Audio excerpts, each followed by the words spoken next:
All right, we'll give it a couple of seconds while we bring some people on. Hopefully, we will have the uh, amazing, well, partner, totally respect him, Richard Robinette. Hopefully, will be joining us in a little bit.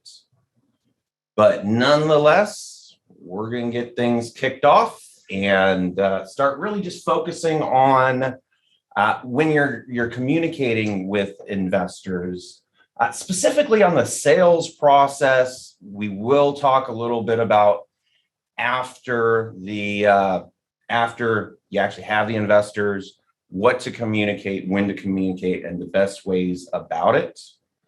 But definitely, I'm going to cut this off at about, well, in 45 minutes, just so that we have time for some additional questions, or we could go down whatever fun, exciting, and interesting rabbit holes you may like. And please ask any questions as we're coming along. We've got the wonderful Parker who is helping kind of make sure that we are staying on top of things. Feel free to drop any questions in the chat, everyone. Thank you very much. Perfect. And just to get started, yep, we are good old-fashioned attorneys. Going to give this little disclaimer every time. We are lawyers. We are not your lawyer, unless, of course, we actually are. And really, when it comes to these investor communications across the board, being consistent, not just on an investor by investor basis, is unbelievably important, but in terms of the regularity, the timing of it. If you say you're going to do quarterly reporting to the investors, make sure you're doing quarterly reporting to the investors. Make sure that the positioning and information is, if you're providing financials, always provide financials or explain why you're not if you don't have to. Because anytime you start modifying the processes, modifying the investors' expectations, well, that's where they may start to get a little bit antsy, a little bit more worried, and that is what we are always trying to avoid. But now, to kind of kick things off, we are going to start with the big four questions that every investor should be asking. And while you're preparing not only your offering or investment offering, your pitch deck, what you're going to be selling people on, also in the actual discussions with the investors. Very important stuff. First question being, why should I invest with you? Always really important, because the investors aren't necessarily just investing into a property. They're not just investing into your business or your startup. They're investing in you, the operator, the promoter, the people that they need to know, like, and trust. So really paying attention to that. What do you, as that business operator, bring to the table? What have you done in the past? And that's where this prior performance is unbelievably important to incorporate and take it into account. But it gets a little bit more dicey when you talk about, well, what is prior performance? It's wonderful to be able to tell investors, hey, my past deals, they've been doing 25, 30% returns to the investors every single year. However, this is what doesn't get disclosed. And actually, this is where securities problems happen and come up. You don't tell the investors that, hey, this was a completely different structure. While now you're looking for outside investors, you gave that special deal to your friends and family that now you're not offering. So yes, past deals are important to remember, having past experience and a track record just really helps with the process. But at the end of the day, it's very touchy what you disclose. And I'll give you a real live example. If you were a real estate syndicator and you are picking up and acquiring multifamily, and you've done it 10 plus times in the past, well, for your prior performance, you may say, we bought 123 Main Street and 789 Jones Street. You may say what you bought it for. You may say what you sold it for. But if you do that, you also need to include the capital expenses and additional investments to just give a full picture. You can spend $10 million on a cash flowing property, not put anything else into it, and it sells for a little bump up. That's okay. When you're talking about a major rehab project, hey, we bought a $2 million property, we sold it for $15 million. It sounds absolutely amazing to the investors, but let's be honest, it's also important to say we also had to invest another $8 million, $10 million into the major rehab to make that 2 million worth 15 million. So these are the types of considerations as you're putting together your investments, and with the prior performance, which really is important to include, but it also is very important to be careful to not mislead the investors when talking about your prior performance and the expected returns. As it always is, past performance does not equal future results. Really important concept to remember, because you can talk all day long about, hey, I've done this, I've done that, I've done the other. But every deal, every property, every company is very unique. Your own prior experience and track record absolutely can lend credence and support to you can do it again. Great thing to be able to know.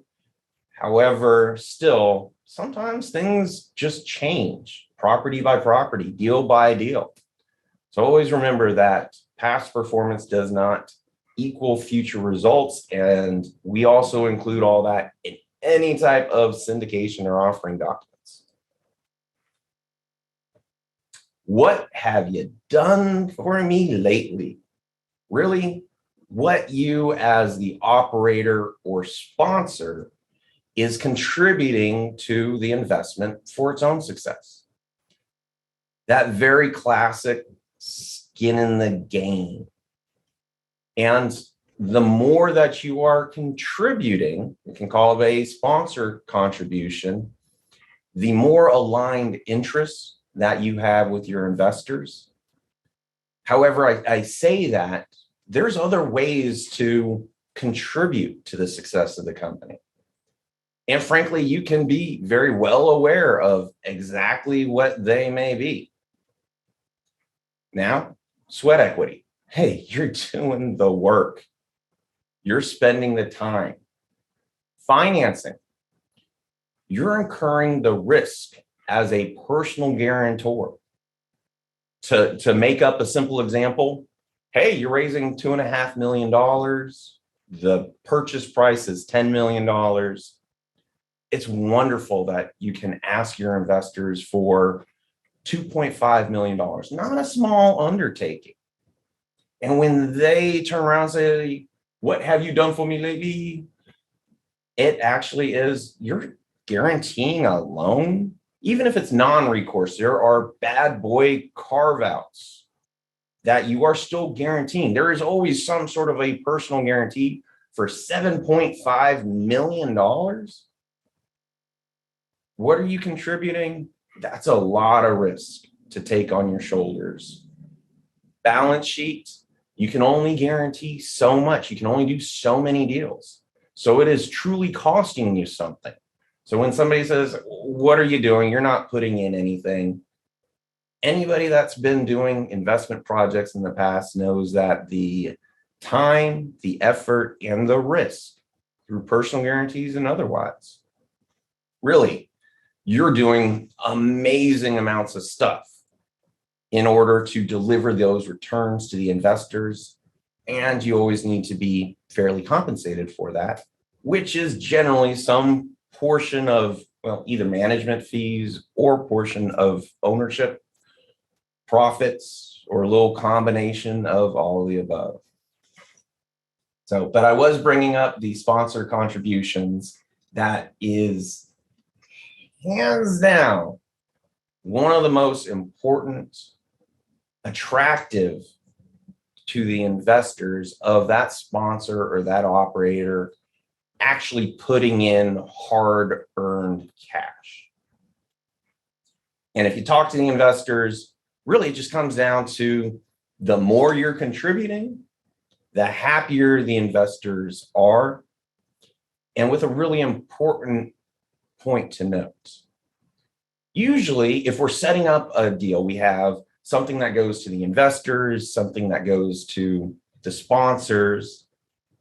Now, if a sponsor invests, they invest just like every other investor. You're sitting side by side with the people that you're asking them to invest into your success or the project and the projects. Now, really, you're investing, but you're getting both sides. So it truly is, you're getting that sponsor side, you're getting the investor side, so you're getting 100%.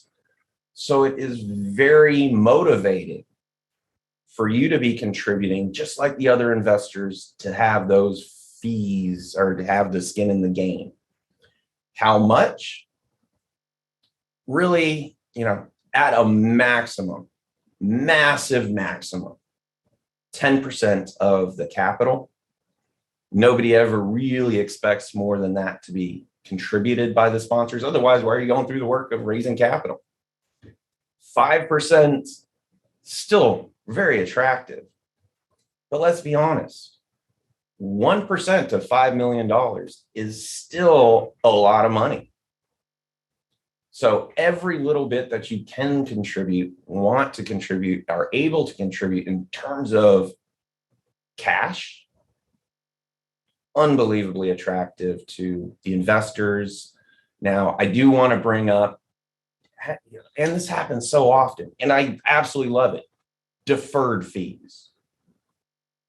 And I'm going to use a very classic example. It's tough to do deferred fees when you're talking about a business startup, because management fees are going to literally pay people's salaries, rents, living. It's tough to impossible to just simply work for free. However, with a lot of real estate developments, there may be developer fees, there may be construction fees or other fees that can be predefined, can be known from the outset. And hey, you know what? For the investors, for the benefit of all, rather than take that cash, we're still going to charge it at the end of the project, but we're going to leave it in just like an investment. Deferred fees, that is, in fact, a true sponsor contribution. Whenever that project sells, you get those fees, but you don't just get the fees, you get those profits on top of the fees. So it is truly just a great strategy, a phenomenal alignment of interest with the investors. There is one big downfall, and because preferred returns come up so often, I'm going to talk a little bit about that, and also kind of the timing of when you're actually allocated the fee. You can have within your agreements that, hey, we've got this $200,000 developer fee, but we're not charging it now. We're going to charge it on capital transactions, meaning a refinance, or we will charge it at the sale of the project. So you're going to get that $200,000 and you're going to get the profits that accrue on top of it. Here's a real big issue: phantom income tax. What phantom income tax means is you get allocated a profit or you get allocated income that frankly you just don't receive. So now you're paying taxes on what you didn't get. Nobody likes doing that. And with these deferred fees, there are always some risks to doing that. It's always important to talk to your CPA about it. But I can tell you, if your plan or strategy is, hey, I'm going to be just like all the other investors, I'm going to get the preferred return on top of the profits. Well, you get a preferred return on the then current capital contributions. Now, all of a sudden, you may be triggering you've actually received those fees. You should be taxed on those fees, but you didn't actually get it because you invested it all. It's not just deferred fees. It's a currently invested fee that you may need to be 1099 for. That's where bringing your CPA on board, making sure that they understand the structure in your plan, can be very important to save you taxes, to save you from paying taxes on money that you don't even receive.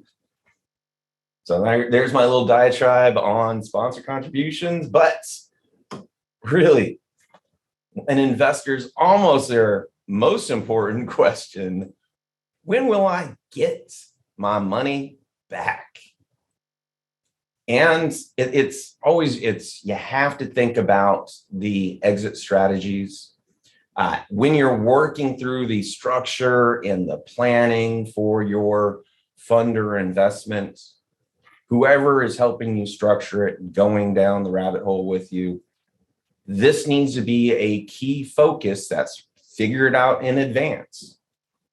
Because at the end of the day, you can't have, or you shouldn't have, a company that is expected to be operating in perpetuity, that there's really no designated way for the investors to ever get their money back.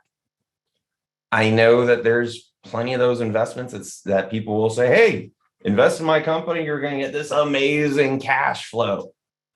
Phenomenal. How long does the investment last? Well, we don't really have an exit strategy, but maybe someday we'll, go away. No, but at least having hey, we're going to capital transactions. These are transactions affecting we can call it the capital basis of the company. And those are the ones that we will actually receive our investment back. It may be selling assets. Most business sale transactions aren't the sale of the LLC or corporation. Most of them are the sale of the assets. Kind of like if you invested into a real estate syndication and that property gets sold. They don't sell the LLC, they sell the property. That is a capital transaction because it changes.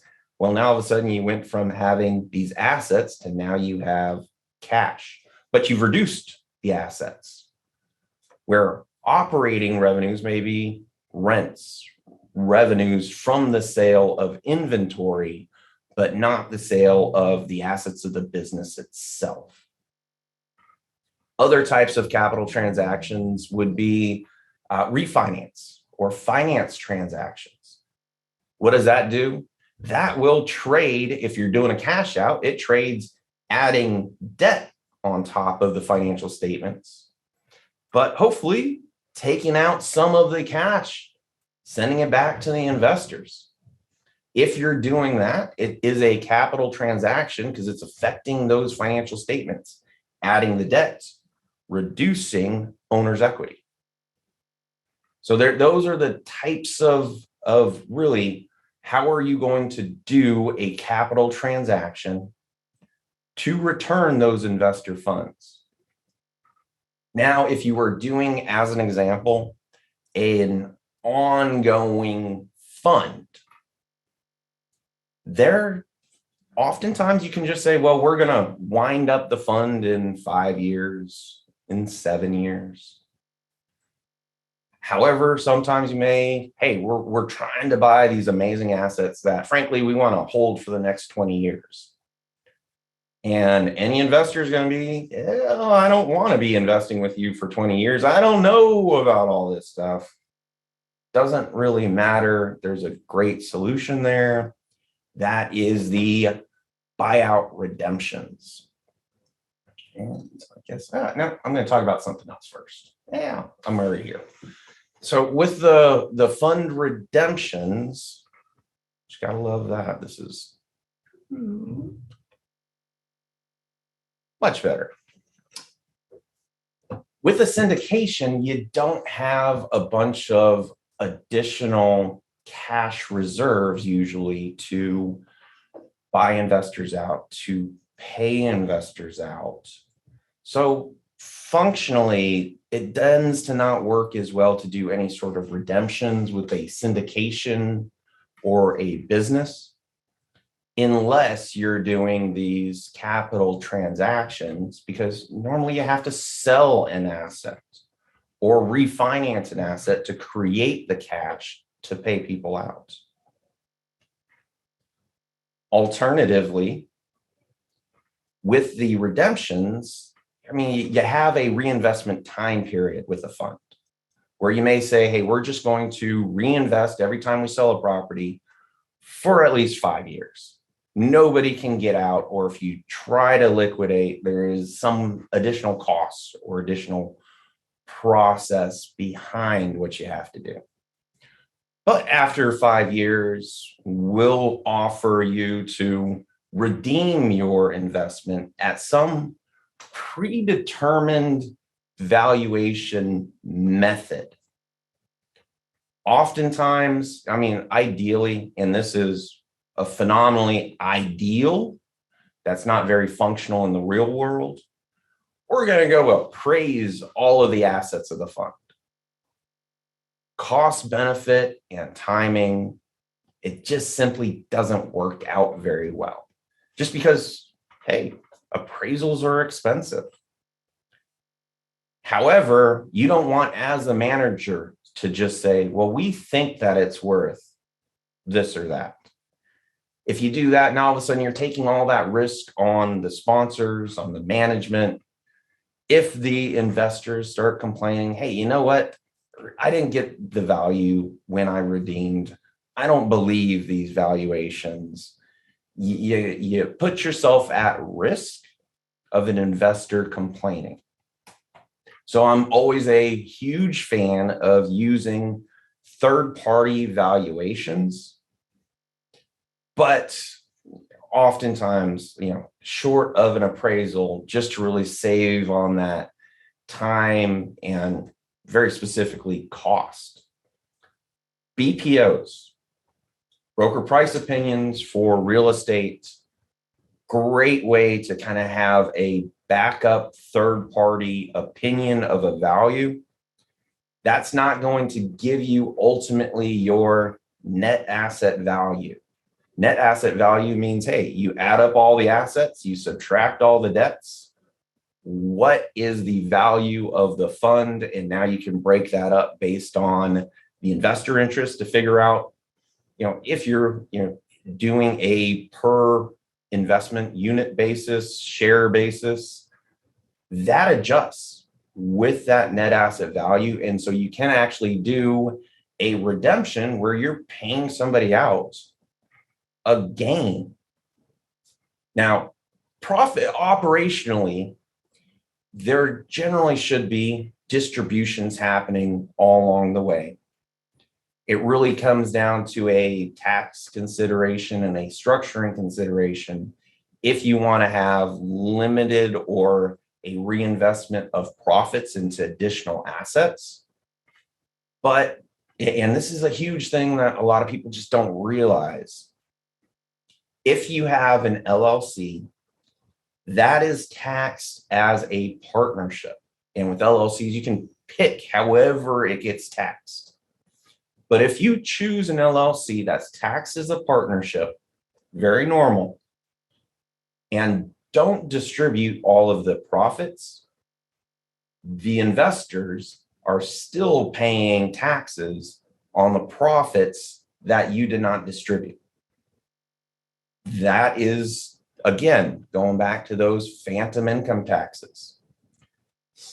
We want to avoid them at all costs. And most importantly, we don't want to have any angry investors. And so that's a really big thing to consider through time. Then after the redemption, you do have kind of this wind down period that you can't say, hey, we're going to be out in 7 years. Because you know what? Oh, in some types of deals, you can have a designated, we're going to just sell everything on the market at this time. We know the timing and everything. Oftentimes that just doesn't work because especially with, we do a lot of Reg D offerings. Reg D offerings, there's a Rule 506C that you can advertise, you can market, but you have to accept verified accredited investors, or you have Reg D 506B that you can raise an unlimited amount from sophisticated unaccredited investors up to 35 per quarter unlimited accredited investors. But really, there is no good secondary market. And this is just a tough sharing screen today. Why is there really not a secondary market there? With Reg Ds, there is very limited information generally that is filed with the SEC, or the trustworthiness is always a little bit of a question there. So, and it's not to say that anybody's doing wrong, but as an example with the Regulation A offering, which there are absolutely starting to be secondary markets for Regulation A investments. Some broker dealers are setting up their own. There are a few very well-known ones. If you're interested in a Regulation A offering, working with those broker dealers, getting access to those secondary markets is a phenomenal approach so that you can actually just give your investors liquidity to begin with. Why would a Reg A offering, which you can raise up to $75 million, you can advertise and market online or elsewhere, you can accept accredited or non-accredited investors. Why is that? Are there secondary markets there? And it's because you actually have to file reports with the SEC about every 6 months. You have to do audited financials once a year. So there is reporting to the SEC that if you're lying to the SEC, you got worse problems than a deal that's having a little bit of headaches. Never, ever, ever lie to the SEC. But because there is more trustworthiness of the information that's getting provided, really these secondary markets where you can just sell an interest are becoming more and more available. I will say that, if somebody is buying into it, it's usually at a discount, but there are options there. So, and then, what can be communicated? Actually, this is just out of order because the fourth and final, and again, very important question that the investors almost will always ask: how safe is my investment? And you know what? This is actually one of those situations that can cause the most amount of problems for you if you're using their buzzwords, horrible buzzwords: safe, secure, guaranteed. Hey, you're going to get this rate of return. This is conservative. Conservative is a dangerous word. It's not always a horrible word. But when you're saying, hey, we did some conservative underwriting and you should get a 30% annualized return, it really comes down to the usage that could be at a fairly sizable risk. So always be very careful about that. Biggest thing is you never want a cease and desist. if there's ever an issue with your investors or with a regulator, generally what ends up happening is your business is moving forward, the real estate is operating, there's some miscommunication, some failure to communicate, or inaccurate information being provided to investors, and they simply complain. Then they complain to the SEC, they complain to state regulators, egregious enough, they're complaining to the FBI. And the first thing they do is a subpoena. Send us all of your records and information about what's been going on with your investment. And when that happens, it's a legally binding subpoena. You can fight it. We're seeing a lot of fighting subpoenas nowadays in the news, but it's tough to win those. And kind of like in the news, not a lot of people are winning. They're fighting their subpoena. So you have to provide all these communications, documentation of the offering, the bank accounts, etc. And usually the regulators will look at stuff and say, okay, well, this looks really egregious and there's a problem. Then you get this cease and desist order. Or kind of just based on really what's going on for your company, there may be depositions or interviews, or frankly, if they don't see an issue at all, and this is why to do everything right, always wear the white hat, protect your investors. If they don't see an issue, it all can really just go away. So long story short, always be careful about the words that you use, not just verbally, but also in any written materials.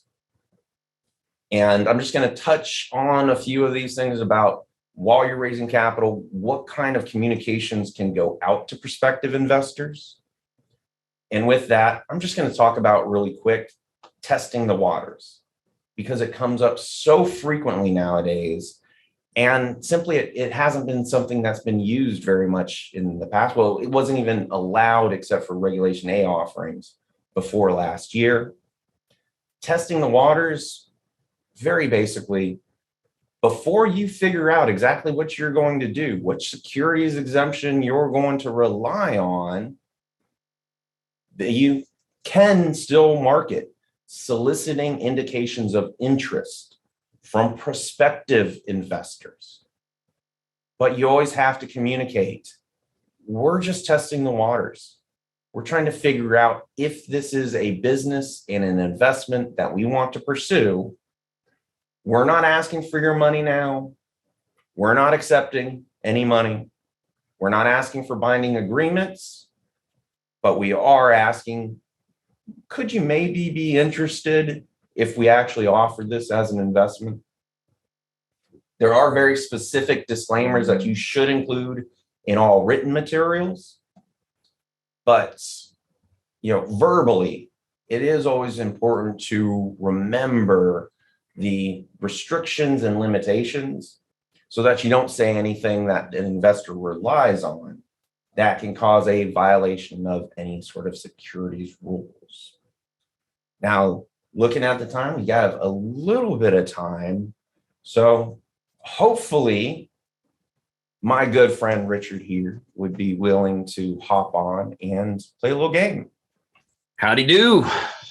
Hey, Richard, my friend, my brother. It is very nice to see you. I do like your now blue room. Yes.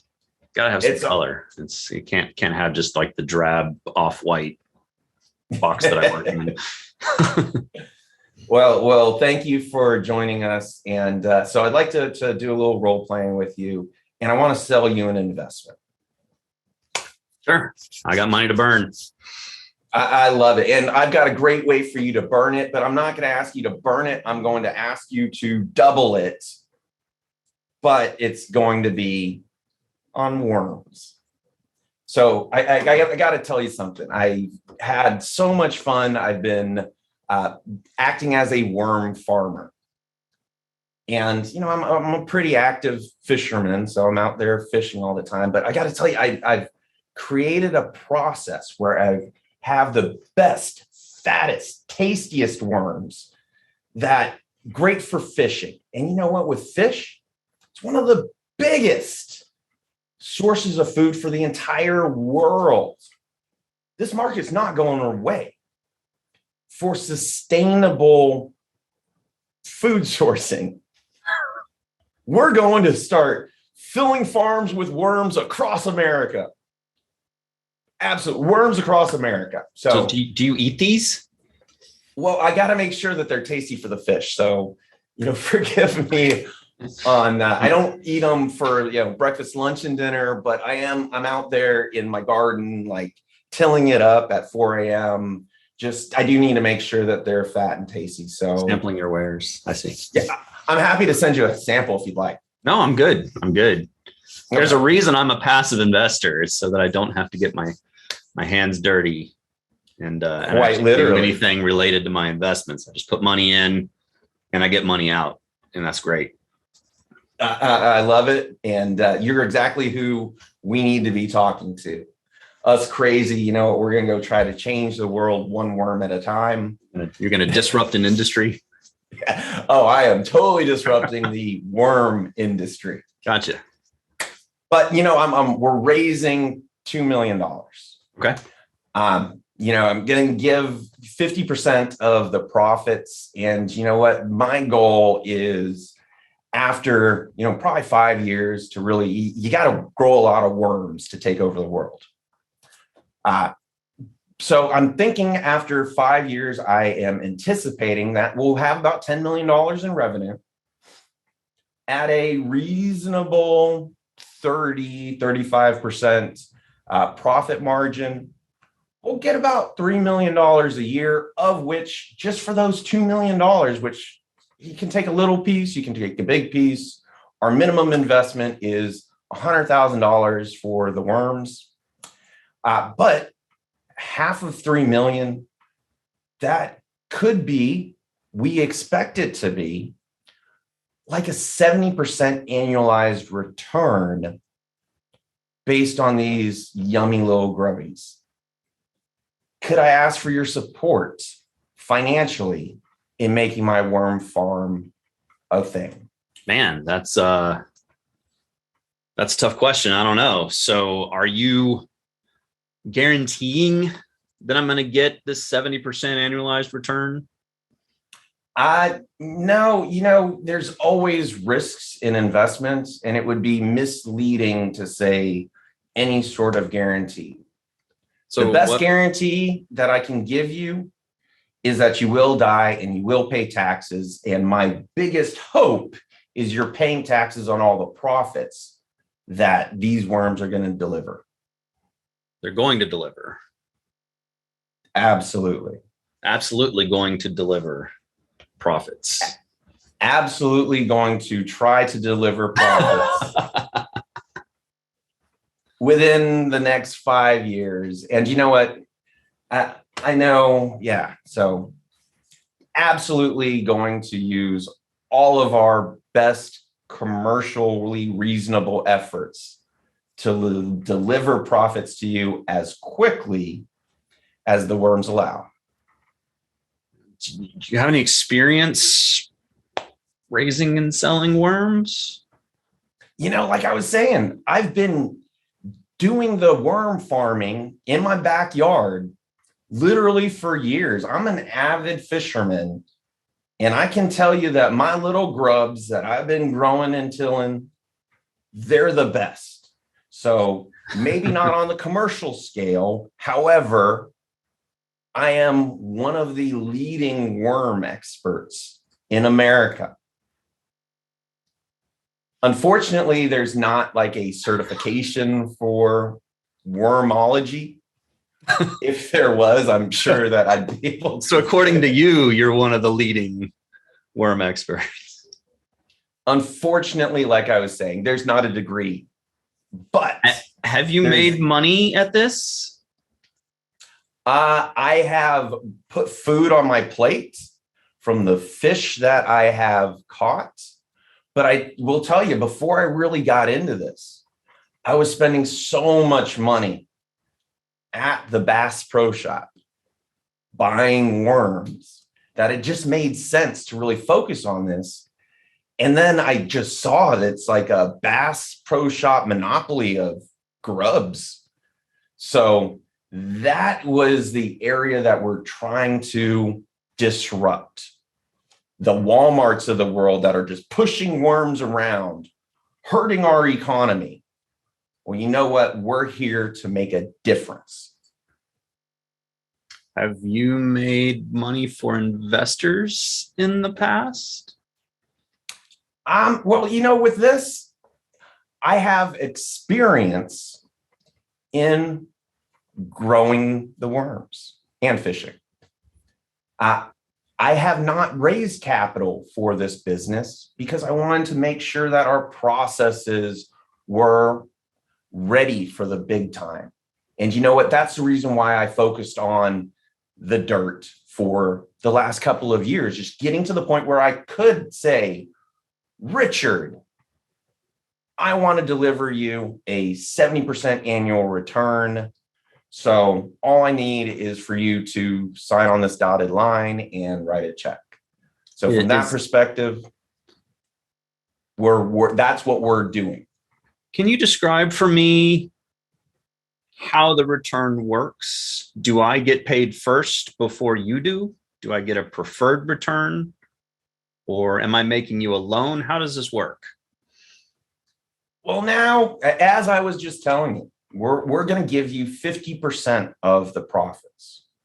And if you know anything about business, you know that half of the profits for a small passive investment that's going to be expected, we plan on a phenomenal growth opportunity, is tough to come by.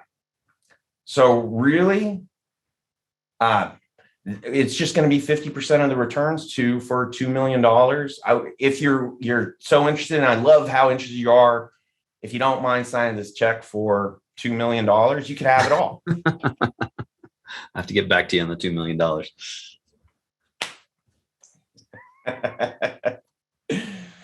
Are you taking any fees in this deal that come before those profits? I mean, I've got to live and I have to survive. Like, do you get paid to go to your job? Some months. Well, me, I work in the field, and I get paid every month. I get paid by the hour to have a job, just like almost all of America, except for you, who gets paid intermittently every once in a while. Yeah. But, the big thing is I feel for you, and I want to do what I can to make sure you have a better consistency of income. So yeah, I'm going to receive a salary, but I really want to focus on really getting you regular distributions so that you don't have those issues. But the only way that I can do that is if you sign up now. How much is your salary? We got to move on. Having problems hearing. No, actually, You're breaking up. No, actually, it is. We've only got about 10 more minutes. Really want to spend some time with some questions. Thank you for going through some of those all important questions. And I did want Thank you for evading them. It always comes down to the focus on the sale to the investors, focusing in on the investors. They will always have those questions about what's safe, what's happening. But as long as the responses and the presentation is always kind of focused on, this is why we're doing it for you, it makes the discussions a whole lot easier. And with that, could we go through some of these questions? All right. I'll go through the list here. Our first question says, what is the legal cost? Okay, we're making this fun because I literally can't hear anything you're saying at the moment, and I don't know why. Check 1, 2, check. Yep, now I can hear you now. Microphone. Let's start check. all over. All right. Yeah. No, it was things start popping up and banging on the computer, and then it cuts off. All right. What is legal costs for legal work for filing? I'm not exactly sure what kind of filing we're talking about, but I'm guessing a securities offering because that's kind of what we're talking about.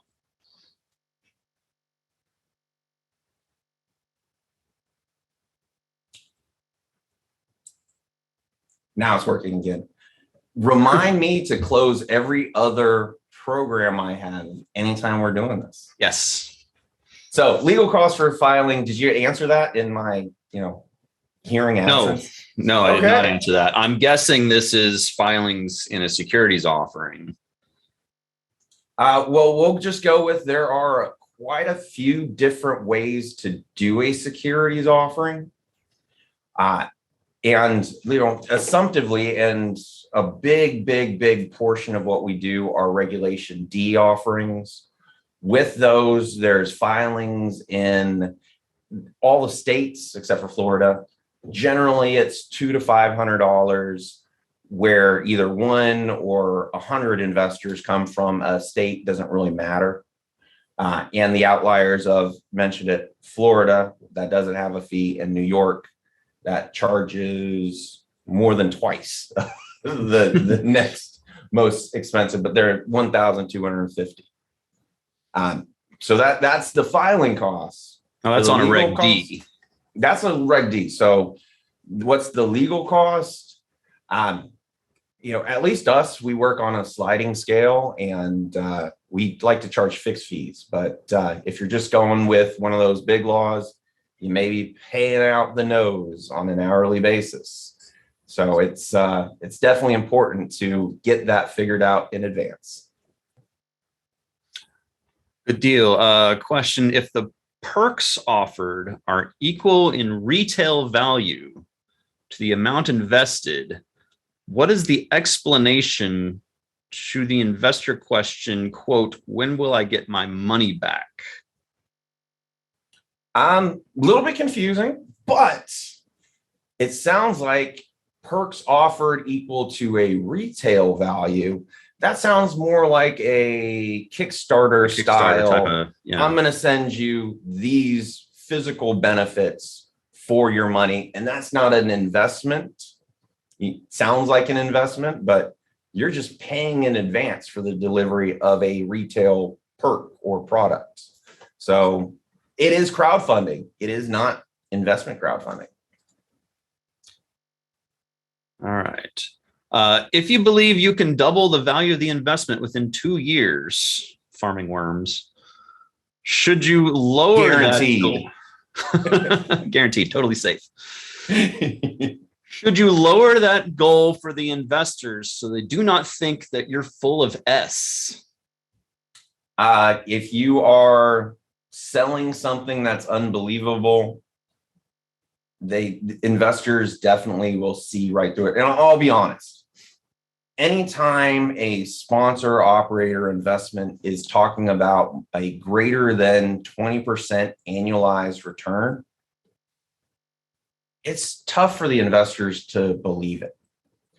And if you are doing an investment where you truly, bottom of your heart, believe that you're going to double it in 2 years, there are way better ways to structure your investment that will give an amazing return to the investors, plus a sizable share on your side as well, on the operator side. So, it really comes down to how you structure the deal. But I as a weak rule of thumb, I kind of go with, if it's above 20%, sponsors can take a huge share of that because nobody really believes it. It's almost like give them the downside, like worst case scenario estimate as your pro forma. If that's a good return, just stick with it and people will invest in it. And then they might be pleasantly surprised on the back end. Totally. If you have repeated offerings for different types of investments, can the same or repeat information lower cost per offering? I'm guessing they mean our cost as the syndication attorneys or the fund attorneys. It just depends on which attorneys you work with. We absolutely provide discounts for repeat clients. One of those just reach out to us. We're happy to go down the rabbit holes and talk through it all. Depending on who you're working with, a lot of law firms that are billing by the hour, you do save some costs because there's less hours into getting it together. But at the end of the day, you're just paying for time. But I got to be honest, like generally in the legal industry, the time is the service, and it's the education that makes it all happen. And why we're in it every day is selling our time to make it all happen. I get the question rather frequently about, well, if you're just changing the names and putting out a new offering, why should that cost anything? And that's really, I absolutely get that question a lot. Securities is very unique, and there is a lot of intellectual property and a massive amount of time putting together and developing the systems, the documents, and the protections. So, and most importantly, there's a matter of risk. And in the investment world, anybody that's been doing it long enough, they know that liability is really exactly why you work with a competent, knowledgeable attorney to make sure that there are no problems. The ramifications of violating the securities rules are massive. Triple damages on losses to prison.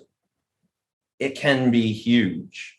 Well, it's also sizable on the attorney side. If we don't do a good job, or if you do something that you say, hey, they advised me to do it, defensive counsel, they call it, all of a sudden we've got to fight, deal with, go down those potential malpractice issues. So there is an amount of risk that really for the bigger deals, higher risk, one of the reasons why we scale our pricing. Very good. This is a great question. Can someone's earned sweat equity be placed into the deal as a monetary contribution? I.e., can you quantify the contribution and pay it in kind? And that is the fee deferral that I was referencing. Yes, absolutely, you can do that. But it does come down to the structure of how the fee is explained and incorporated. Because if you say, hey, I did $100,000 worth of work, I'm going to treat it like a $100,000 investment. I want my preferred return and everything else on that. Well, then you just got phantom income of $100,000. If you say, I'm going to take these profits as a investor, but I'm actually going to charge it with those capital transactions. So you ultimately do pay taxes on the fees anyways. You just really want to structure it so that you're paying the taxes on the fees that you receive at the time that you receive it versus when you're claiming the contribution. That's great. I lost my mouse. I lost my mind. So. Like I literally can't. There it is. Okay.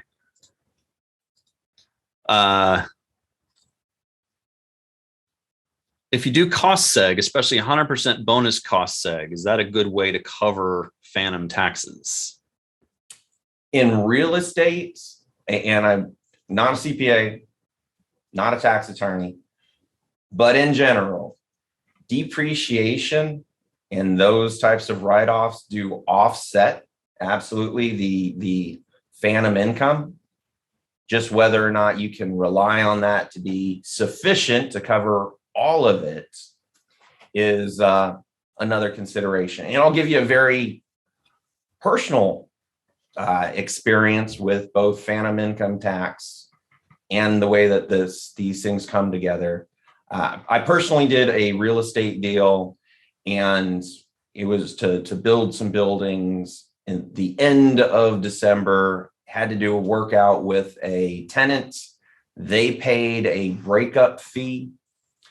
And when taxes came around, the breakup fee was actually used for other things, but because of the timing, it was done the next year. That project showed a gain to the investors that they had to pay taxes on. But really, even with the depreciation that was there, it showed up as a phantom income gain rather than the deduction that everybody had expected, and had to deal with a couple of unhappy investors in the meantime as well. So yes, it does apply against it. However, you're running the risk of maybe it doesn't cover all of it. All right. This next one says, you mentioned most sales are asset sales, but can you contrast perhaps with entity purchases? Sometimes easier for the seller than the buyer of a business might be easier to refinance and sell a majority interest in the entity than syndicate equity payoff to the seller. Pros and cons? This sounds like an excellent question for Mr. Robinette to answer. I'm not sure I understood the question, frankly. Okay, well then I'll answer. Yeah, most of the time business sales absolutely are asset sales. And the reason for that is liability on the buyer. The buyer doesn't know what's happened with the entities, with the debts, with employee complaints, with all of these things that can happen if you just take over an entity, where if they just buy the assets, leave the problems and the headaches with the entity, well, then it's for the seller to deal with. Unfortunately, there are some good tax reasons why selling the entity itself may be more beneficial for the seller, but just liability wise, I mean, at the end of the day, the buyer is saying, well, this is what I'll buy. And I would never suggest one of our clients buy an entity that they did not know were affiliated with, help manage. Sometimes it makes sense, but there's always a succession of whoever that buyer is has been involved with the company the whole time before they'll acquire the entity itself. If you're just buying a business, 99% of the time, it'll end up being an asset purchase. All right. Assuming the correct admonitions are used, is it okay to show and discuss financial projections for a startup under Reg D 506C? It starts to be very touchy, especially nowadays.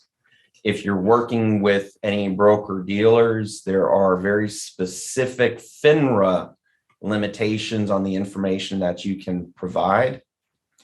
If it is not a broker dealer transaction, there are some projections that you can provide with all the proper assumptions, risk explanations.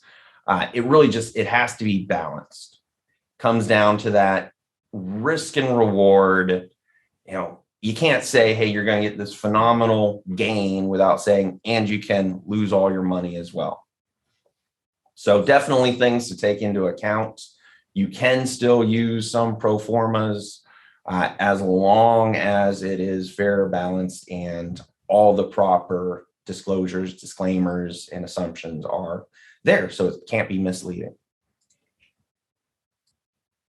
So thank you so much, Richard, for playing my little role-playing game. Absolutely. Really appreciate you joining. Thank you, everybody else that has come along. If you'd ever want to reach out to us, contact information is just hanging out there on the screen. Thank y'all. Richard, thank you. Parker, appreciate you. Hope you get over this COVID soon. Talk to y'all later. All right. Bye, everyone. Bye-bye.